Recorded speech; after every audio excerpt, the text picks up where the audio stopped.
రాష్ట్ర విద్యుత్ సంస్థలు ఆర్టిజన్ల సేవలు కీలకమని, వారిని నిర్లక్ష్యం చేయటం తగదని డిమాండ్లను వెంటనే పరిష్కరించాలని సిపిఐ వనపర్తి నియోజకవర్గ కార్యదర్శి రమేష్ డిమాండ్ చేశారు.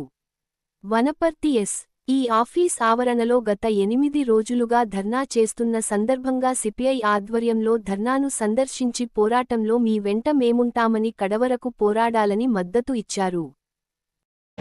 గత ప్రభుత్వము కరెంటు డిపార్ట్మెంట్ వాళ్ళను మొత్తాన్ని కూడా ఏ సెక్షన్లతో సంబంధం లేకుండా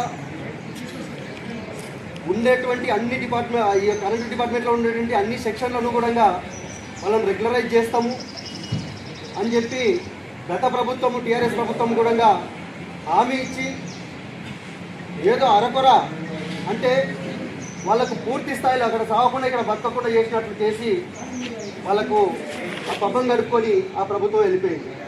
ఎలక్షన్ల ముందల ఆ ప్రభుత్వం ఇచ్చినటువంటి హామీలను నెరవేర్చాలని చెప్పి ఇలాగే టెంట్లు వేసుకొని కూర్చుంటే ఆ యొక్క డిమాండ్లు మేము పరిష్కరిస్తాం, మేము అధికారంలోకి వస్తే వాళ్ళు 10 ఏళ్ల నుంచి కూడా చేయలేకపోయినరు, మేము చేస్తామని చెప్పి ఈ కాంగ్రెస్ ప్రభుత్వం కూడా మన టెంట్ల కాడికి వచ్చి మన దగ్గరికి వచ్చి చెప్పిపోయింది.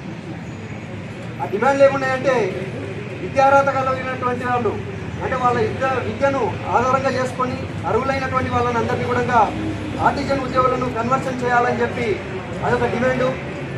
అంతేకాకుండా ఆర్టిజన్లకు కావాల్సినటువంటి సర్వీస్ రూల్స్ అంటే ప్రస్తుతం ఉన్నటువంటి సర్వీస్ రూల్స్ ఏ విధంగా ఉండవో, రెగ్యులరైజ్ వాళ్ళకి ఏ విధంగా ఉండవో అవన్నీ కూడా వీళ్ళకు కూడా వర్తింపజేయాలని చెప్పి అదొక డిమాండు. దాంతోపాటుగా ఈ తెలంగాణ స్టేట్ పవర్ డిస్ట్రిబ్యూషన్ కంపెనీలు కూడా నార్త్ ఈజనా సౌత్ ఏరియా నార్త్ ఏరియా ఈ 2 కంపెనీలకు కూడా కంపెనీల్లో పనిచేస్తున్నటువంటి వాళ్ళకందరికీ కూడా వర్కర్లను అన్మెన్ వర్కర్లను అందరినీ కూడా ఆర్టిజన్గా గుర్తించి వాళ్ళకు కూడా అన్ని వసతులు కల్పించాలనేటువంటిది. అదేవిధంగా